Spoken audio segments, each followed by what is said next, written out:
All right, good evening, everybody. Apologies. I didn't have time to record this as a video today, so what I thought I'd do is I'd do this as a live session. I think there's a couple of things to basically speak about in regards to the cost of living crisis.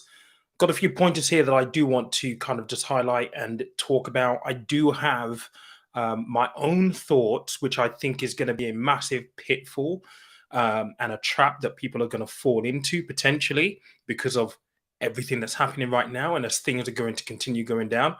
But I also just want to leave people with maybe some practical tips as well that hopefully you can just take and be able to implement and maybe think about yourselves. So, whilst I appreciate that, this is quite a, I guess, I wouldn't say a sensitive topic, but it's a topic that certainly touches every single one of us. I did a live on Wednesday talking about the changes, well, the spring statement, and the fact that it didn't really go enough. It didn't go anywhere near as far as what it needs to in order to help some real people. And we talked about the numbers around the spring statement, what that actually meant from a household point of view in terms of your money, your income, what difference it would make. And it makes very, very little in the scheme of things. And I'm going to share with you a bit later on a bit more around some of those numbers as they've been crunched by some techs and some companies right now. So we're going to talk about cost of living really, because I think this is very, very important. I mean, I was having a conversation with my partner this morning just around how much it's costing her to fill her car up. I mean, she's seen a market increase in how much it costs for her to actually fill up her car. And so I think a lot of people will be looking for help right now and looking for guidance on what to do. Just the energy prices alone are absolutely staggering. And it doesn't look like there's much that we can do about it as consumers at the end of the day. And that's very, very unfortunate. But really, that's where we find ourselves right now, right? We have to control the controllables, and the things that we can control will mean that we've got to take an inward look at what we're doing on a day-to-day basis. Now, many of you will know I've been around filming quite a bit over the last maybe month or so, and I've been speaking to a lot of people, and I've had an insight into people's finances, which I'll speak a little bit more about when we get into the tips. But basically, let's have a look at the backdrop. So, spring statement. One of the big things that Rishi did that I guess is going to have the biggest impact for your income on a monthly basis is the whole leveling up national insurance contributions to match your personal allowance of 12,570. So in other words, you don't pay any national contributions at all until you're earning 12,570. So that is a £3,000 increase in thresholds. And I just want to share with you this screen right here because a body has crunched some numbers, and this is how much of a difference it's actually going to make from a day-to-day person, depending on how much you actually earn. Let me just get this out of the way very quickly so people can see this clearly. So if you're earning £20,000 per year, your monthly national insurance, well, currently is £104 per month. From July, when this actually kicks in, it's going to be £74. So essentially, you're saving this much per month. This is how much you're going to save on national insurance contributions that you would have paid to the government when it finally all kicks in. So £303. I think the number that was given on Tuesday when the statement came out was 330. This is a little bit off, but it's still close. It's close enough, right? If you're at £30,000, this is how much it's going to cost you, save you per year. If you're at £40,000, that's how much it's going to save you. Now, if you're earning 50,000 plus, then obviously you get into deficit right here. Now, many people may have a look at these wage brackets. I mean, I think if you're earning 50 grand a year, it's pretty good income, by the way. I mean, it means you're going to have a fairly comfortable sort of living compared to, people who are on low incomes. And the staggering thing, the thing that sticks out to me there is obviously it will get bigger the more you earn. And obviously the more you earn, the more, I guess, cash you have available, and the more cushioned you are against things like, the cost of living crisis. But with that being said, and knowing people that are within these brackets, you will be very, very surprised how many people within these brackets are still living paycheck to paycheck, who don't have any savings, who don't have any emergency fund. And this boils down to the very simple lesson, the thing that I often talk about, that if you can't budget, 100 quid, there's no way you're going to be able to budget 10,000 quid. People think that because you're earning more money, that budgeting becomes easy and that money management becomes easier. That actually is not true. There are a lot of people within these wage brackets that are still living paycheck to paycheck, who still have extraordinary debt, who are just going to feel the pinch just like anybody else. So whilst many people may not have sympathy for this tax bracket right here, the realities that they'll be facing, it will vary depending on how good they are with their finances, so on and so forth. But this is just a really brief breakdown of what that NI uh, threshold raise basically means from a household income point of view, in terms of how much you're going to be able to save with that. So this is a good note. I will put all of these links in the comments, by the way, just so that you can go check it out afterwards. Now, there were some other headlines that came out, which I think are really important. And actually, in context to this, so I've put on here that it's much worse than we actually think it is. And the reason why I say that is, on Wednesday, when I did the live, I was looking at the Spring Statement website. And in the Spring Statement kind of like website, it has a table. And within that table, it actually gave a forecast of what the government's thinking is in terms of when inflation is going to get back down to the 2% target. So if you don't know already, the target that most countries, including the US and the UK, have for inflation is 2%. At the moment, I believe we're just over 6% right now, which is 3 times the rate of inflation, which is why we're feeling so much of a squeeze. Now, within the Monetary Policy Committee and everything that they're doing with interest rate hikes, the forecast is to be able to use that as a mechanism to bring inflation back into control. Now, this right here, I'm going to share with you right now, is the CPI forecasts, which I spoke about on Wednesday. And if you look at it here, so let's just go back up here so you get context in terms of the time frames. So in 2021, the inflation rate was 2.6%. In 2022, they're expecting that inflation is going to hit 7.4%. Some people will argue that that's a little bit off, that it's actually going to be more like 8. I've seen reports of it being 9%, but who knows, right? But they're forecasting 7.4%. In 2023, they're forecasting that inflation is still going to be at 4%, which is twice the inflation rate. And that 3.4% difference that they're going to have to pull it down by, I think, is a little ambitious. And I'll be interested to see how they're actually going to do that with monetary policy and other levers that they can actually pull. But it is quite an ambitious kind of reduction that they're looking to achieve over, say, the next 12 months or so. They're looking to bring it down from where it is right now, from a peak of 7.4%. If it reaches that amount, by 3.4%. That will be some feat if they manage to do that. So they're forecasting 4%.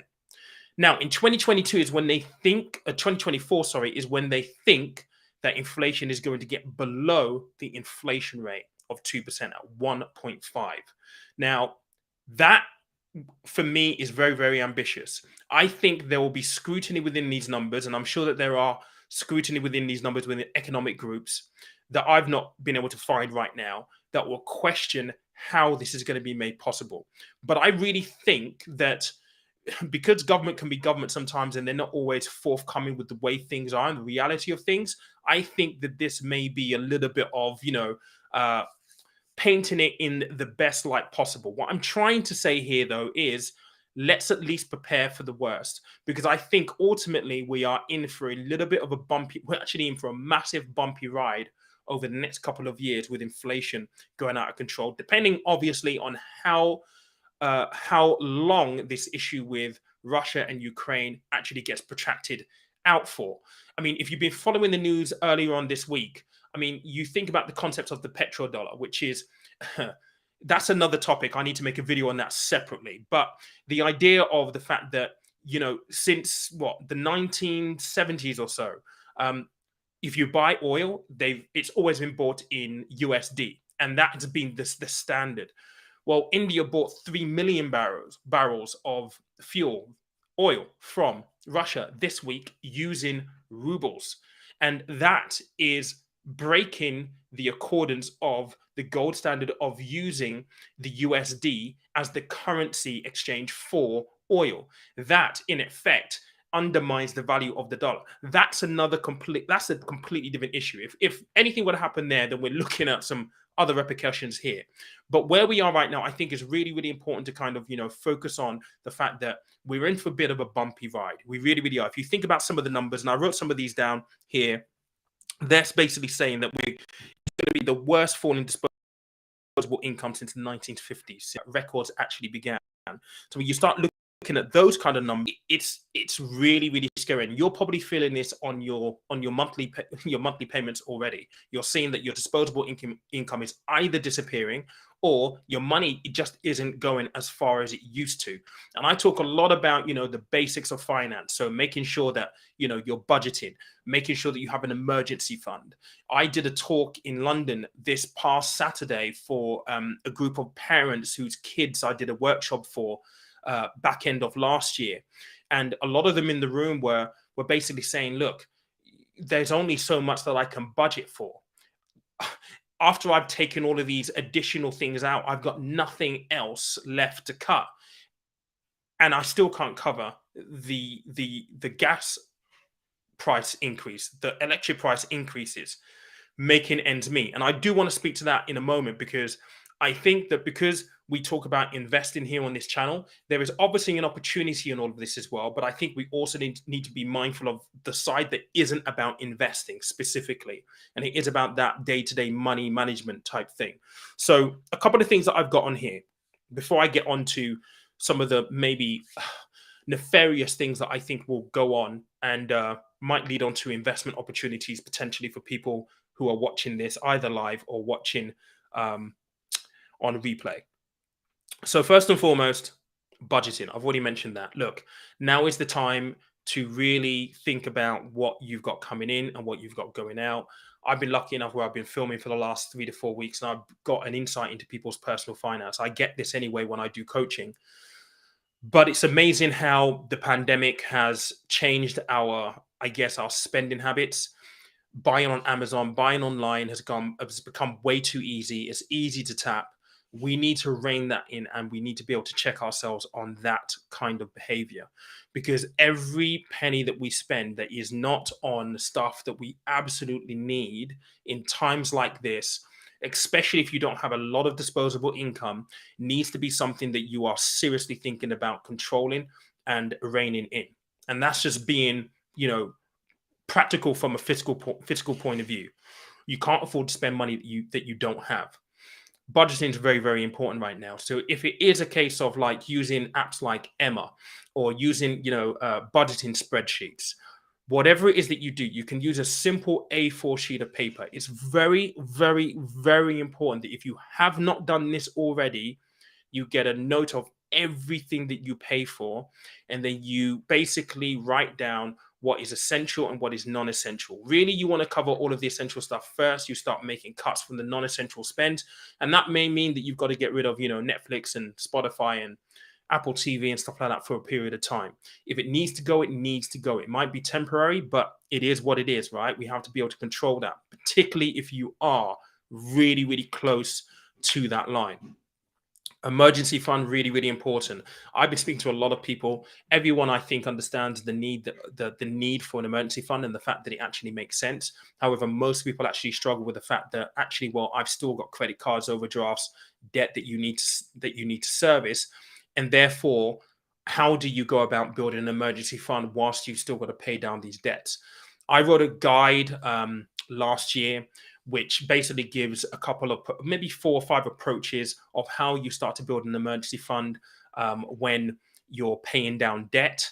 I will make that available. I'll put a link to that in the comment. It will be pinned below. So just go and download it for free and have a look at some of the approaches that are in there. It explains the rationale behind each of those approaches. It will give you the pros and cons of each as well. So hopefully you'll be able to kind of say, right, okay, maybe this approach would work for me, but maybe this one will work for me. You can decide on your own. I think those things are really, really important. From a more practical point of view, and I was speaking to my missus about this earlier on, let's talk about driving first. Fuel costs have gone up massively. There are news that the 5p fuel duty cut that Rishi Sunak is given isn't being passed on to customers by some companies. I heard that on the radio this morning, which is, yeah, you wonder, right? Profitability and all that kind of stuff, right? Companies sometimes just don't care. I think if you're driving and you're filling up your car, some practical things that you can do. And yeah, I mean, my missus doesn't like this idea one little bit. Plan ahead, leave a little bit earlier, drive at lower speeds. That hopefully preserves and stretches out how your fuel usage, and hopefully makes it a little bit more manageable on that point of view. I drive electric, and I'm lucky that I drive electric. A lot of my friends who drive electric, they're all kind of like smirking right now and quite happy with themselves that we're driving electric. Now luckily for me, in my Tesla, I've got free supercharging for life, so I don't actually ever pay to charge my car. I never have for the 6 years that I've had it now.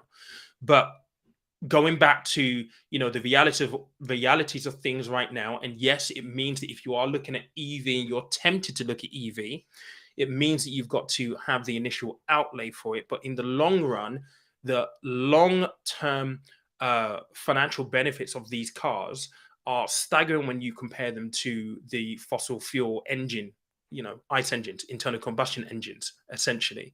So with me, for example, the only thing that I change every single year are my tires. That's about it. I don't have any other servicing costs at all.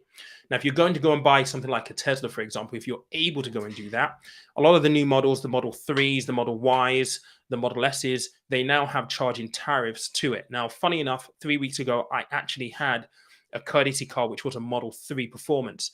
Now, I actually charged with that, and at the supercharging station, it cost me about £25-28 to charge that car and get 321 miles out of that.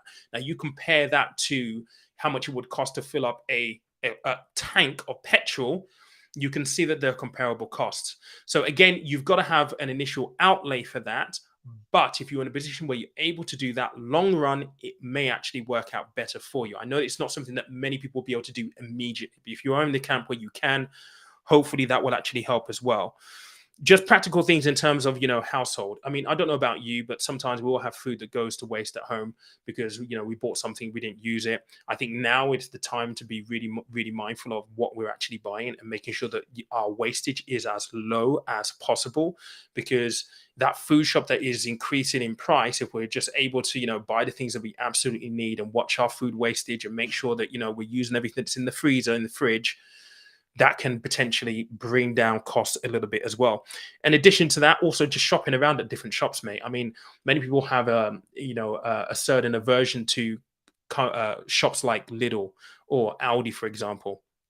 But actually, their produce are actually very, very good. Some people say they don't last as long. Well, that comes back into planning and just practically looking at what you need and buying what you need there and then, in opposed to maybe buying for a 2-week food shop.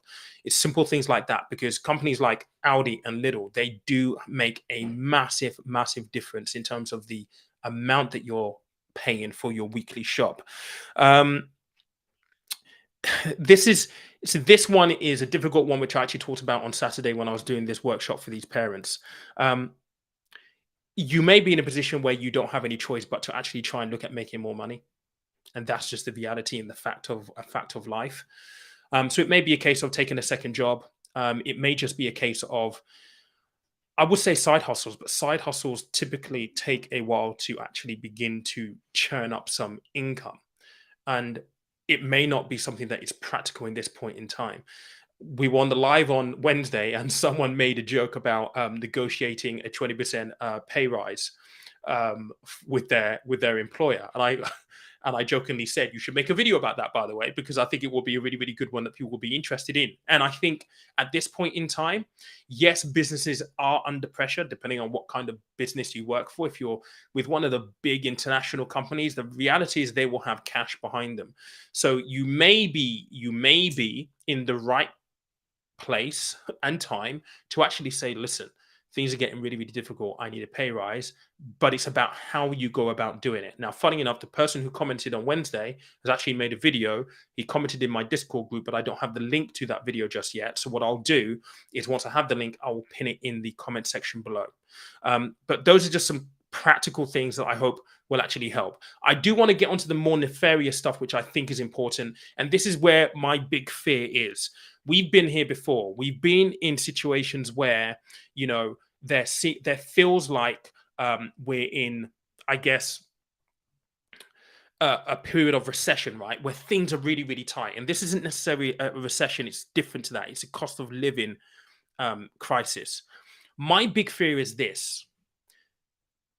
And this is where maybe we get onto the investment opportunities. And I've spoken about this a number of times on other videos. So maybe go and watch the other ones that I'll mention here. But naturally, in times like this, where people are being squeezed and disposable income is non-existent, right? And people are struggling. The one place that people then end up going to is debt. And my big concern here is that you're going to have the payday loan providers make a shed load of money and prey on people who are desperate right now. And, they always say that prevention is better than a cure, right? Everything that I've mentioned prior to this around budgeting, emergency fund, doing those practical things, asking for a pay rise, trying to make more money, those are all prevention mechanisms for the cure of having to seek out debt. Because trust me, whilst we as individuals, as consumers, are looking at how we're going to make things work, there are businesses rubbing their hands at the thought of how much money they're going to make because people are going to need their services. And I say that from someone who has worked in financial services for a very, very long time. I've worked with banks. I understand how they think. I was that person in that bank. Okay. So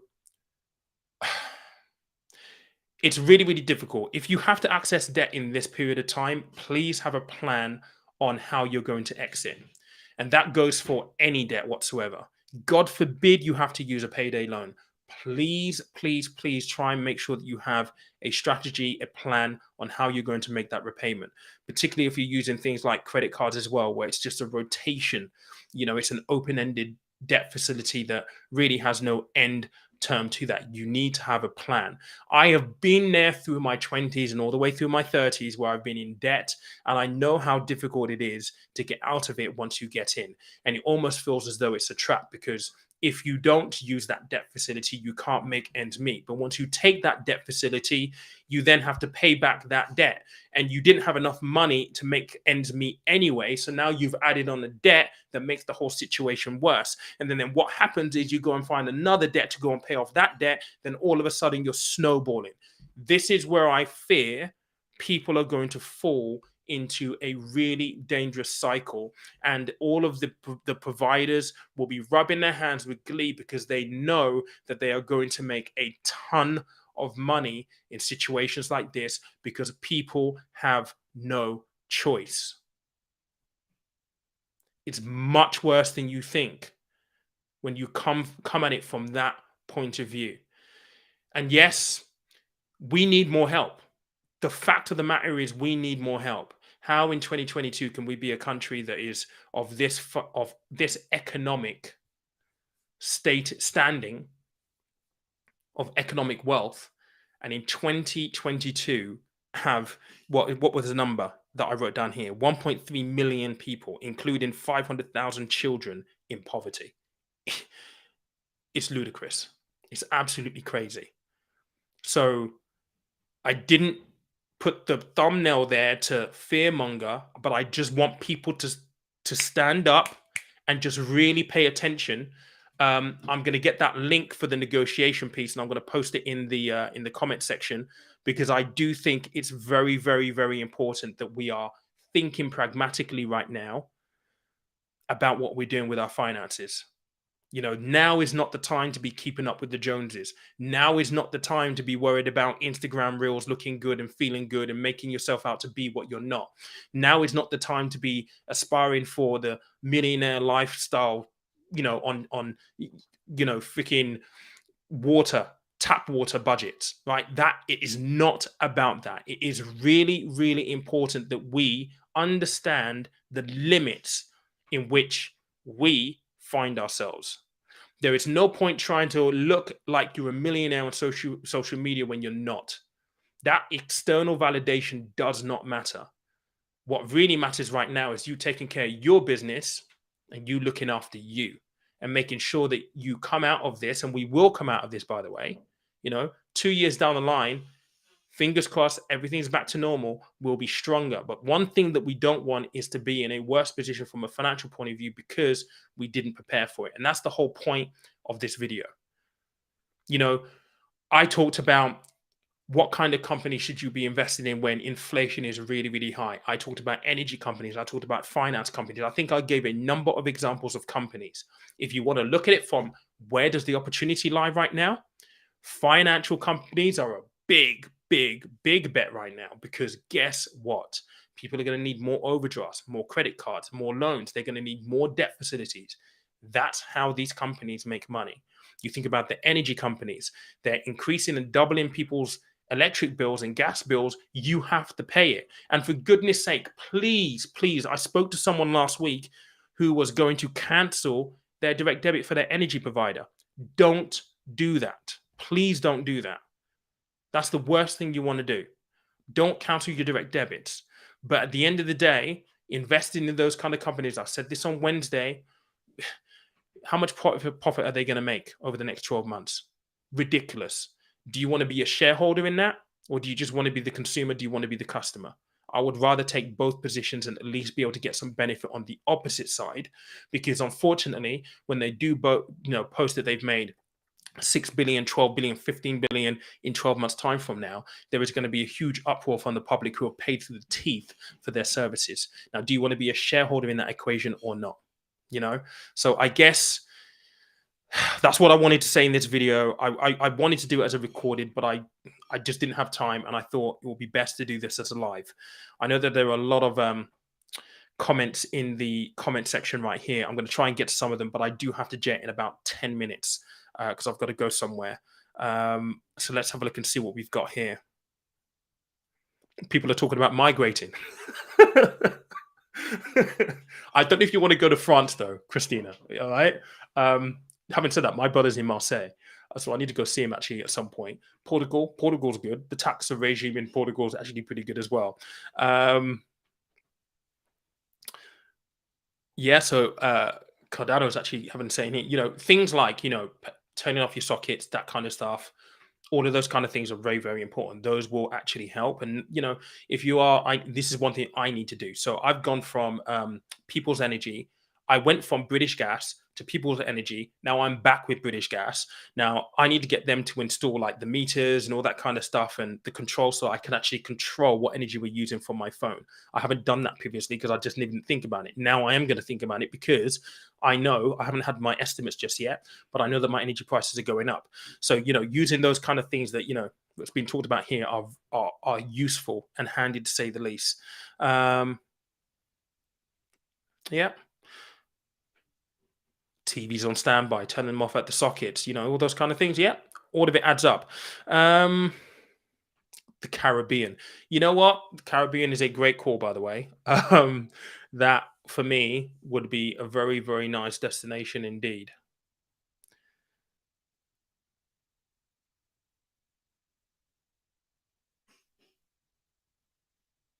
Ah, cheers, Naeem. I appreciate that, mate. Yeah, I mean, the back end of this week has been pretty light. I mean, I'm working on the issue 3 of the convo right now. That should be out this weekend. I'm just getting some final bits and pieces done for that right now. I didn't have time to shoot a video because I've been working on that and I've got other bits and pieces to do. I'm supposed to be shooting some more VTs for the show next week. I've got to do a photo shoot next week. I've got to do filming next week, Saturday and Sunday. So doing lives like this means that I haven't got to think about the recording time and editing time. So it's a bit more organic. Hopefully you guys like it. It saves me more time, to be honest. But yeah, I just thought I'd jump on like this just to give my thoughts, because I think it is a really difficult time right now.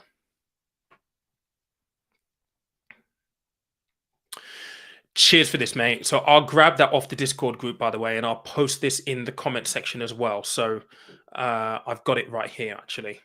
I'll post that in the comment section in a moment once I've come off here. So appreciate that. If you've not joined the Discord group, It is the first link in the description. Make sure that you do. This is a good question. If you want a fixed, then no. If you are not, so the thing is, all of them are increasing their tariffs, right? Because they're saying that getting the buying the energy is what's expensive. So even if you did shop around and you're not in a fixed contract already, it'll be interesting to see what's out there.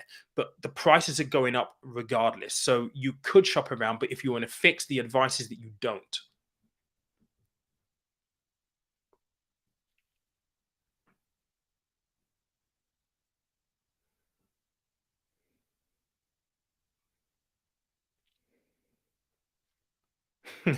There's something about Ireland and nukes. Not that I should laugh about that, but I've just looked at that trend right there.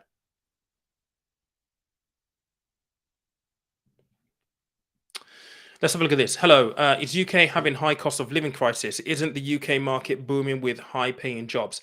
In certain sectors, yes. In certain areas, yes, there are still high paying jobs, and employers are paying a premium to get people into those jobs. 100% for sure. But with that being said, though, people earning more money in a high inflation environment doesn't negate the fact that the cost of fuel, the cost of gas, electric is all going up. If you think about the high earners, that's a certain segment, a percentage of society. It is not reflective of the entire uh, kind of population, if that makes any sense. This isn't just a UK problem. This crisis is, there in the US. It is a global issue right now. But obviously, I'm in the UK, so we're talking about it from a UK perspective.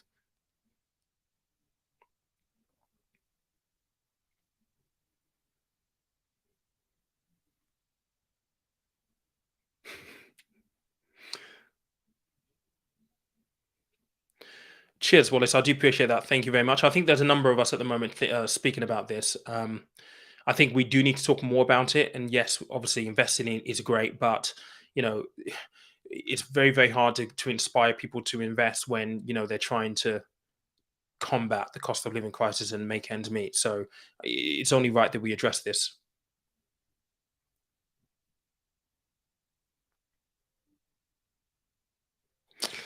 Yeah, there we go. This is a good suggestion as well.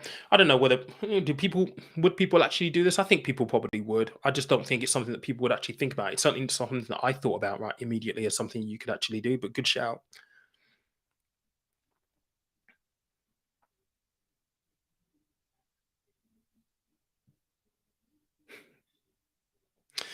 At the moment, it feels like this, mate. At the moment, it feels like you've gone from living to thrive to, living to survive. At the moment, it feels like that. Like I said, this will be over at some point in the not too distant future. It's just going to hurt whilst we're here right now, unfortunately.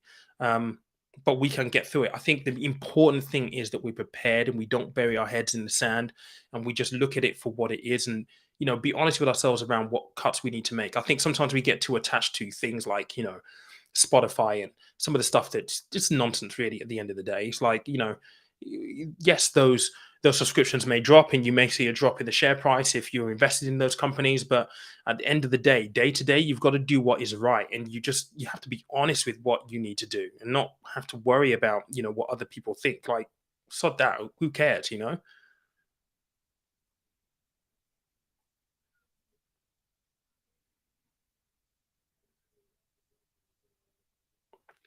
Jack, appreciate that, mate. Thank you very much. Really, really do. And if you've watched all of the lives as well, mate, that's a massive, massive effort when it comes to dedication watching them because I know that some of the lives, they run for an hour plus with 34 minutes at the minute.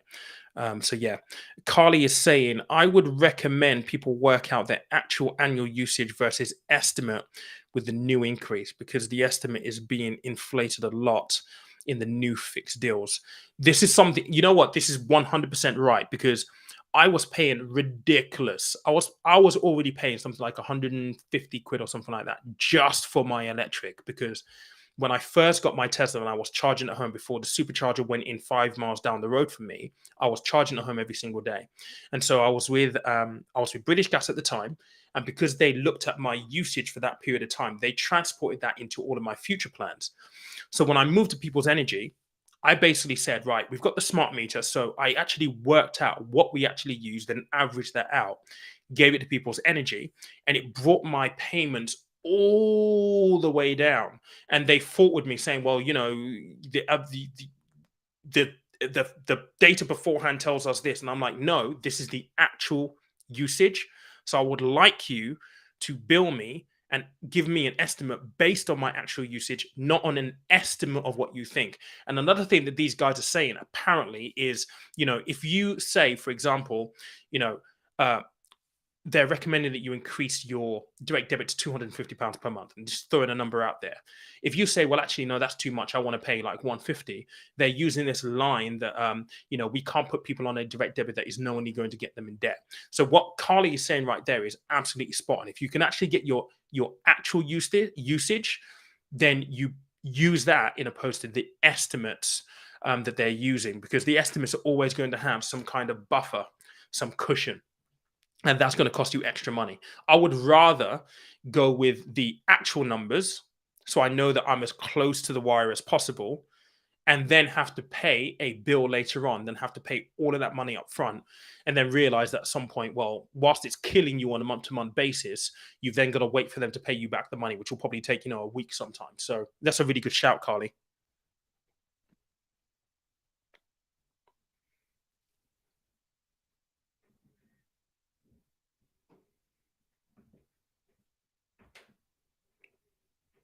I'm just going through the comments. I think I've come to the bottom of them here. There's a lot of conversation around World War III and stuff. That's a completely different topic there. Someone's to Wallace. Let me just have a look at this wealth gap. Someone said this to me on Instagram earlier on. We're having a conversation about that. Moments like this, they squeeze the bottom half of society, but the top half get so wealthy because it's the guys who own majority shares in these energy companies. The guys at the top, they will make an absolute killing. I mean, look, if you're a CEO and you're going to make a 12 billion pound profit, your remuneration is based on that profit. So if you make 12 billion quid, you're probably going to get a massive commission check anyway before the performance, which is a performance related bonus. You're going to get that. And then you probably got shares in the company as well. And obviously, as the profits come in, the share price will go up as well. So you're getting a double whammy almost. Like moments like this are pivotal. They're moments that we'll look back on in history and be like, why did we not do anything there? Because what will happen here is the poor are going to get squeezed, use debt, get into debt that is going to cost them so much, it's going to put them in that vicious cycle that they can't get out of. Meanwhile, at the top end, so much money has been made, and that gap is going to become so much bigger as a result of it. It's absolutely crazy.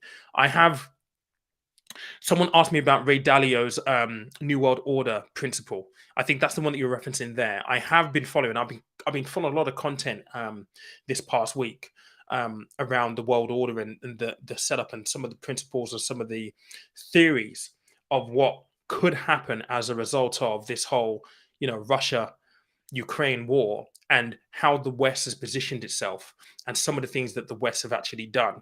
Now, it's very, very, very, very interesting. Probably not one for a live like this, but yeah, I will go and watch that video because it's probably something that adds to the narrative that I've been thinking about here as well.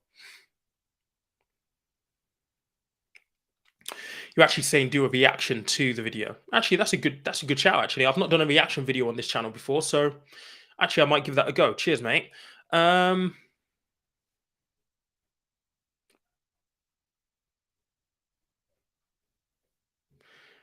just caught this. You just said something there that we don't hear anywhere else about this ending at some point. Hopefully, it's only transitory and we've not been conditioned for continuous high prices. I hope so.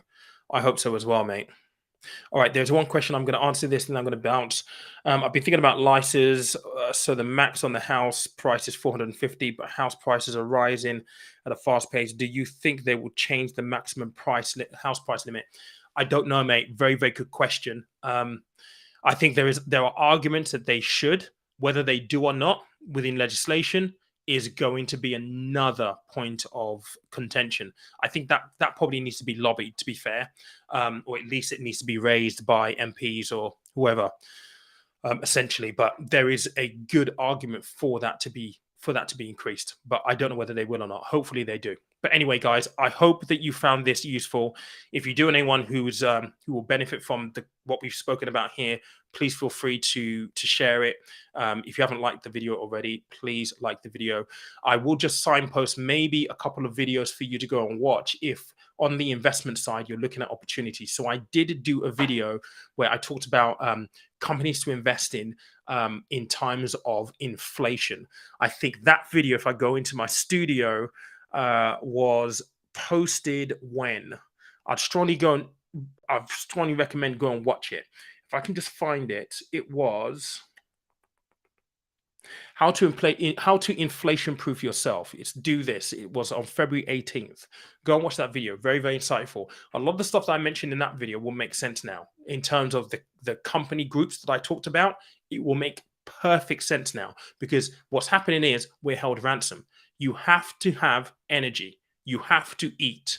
You're going to have to access some help financially. So where are you going to go? You're going to go to these companies that almost have you as a captive audience. If you're looking for investment opportunities right now to give you some stability within your portfolio that might be a little bit volatile, those are the companies that you should go for. Hopefully that helps, or at least consider those companies. Don't go and buy them off my say so, but at least consider those companies. They could be good for you. But anyway, thank you guys. Catch you in a bit. Have a good evening, and I'll see you on Sunday for the live Q&A. I've actually got the head of Wealthify with me. Catch you soon.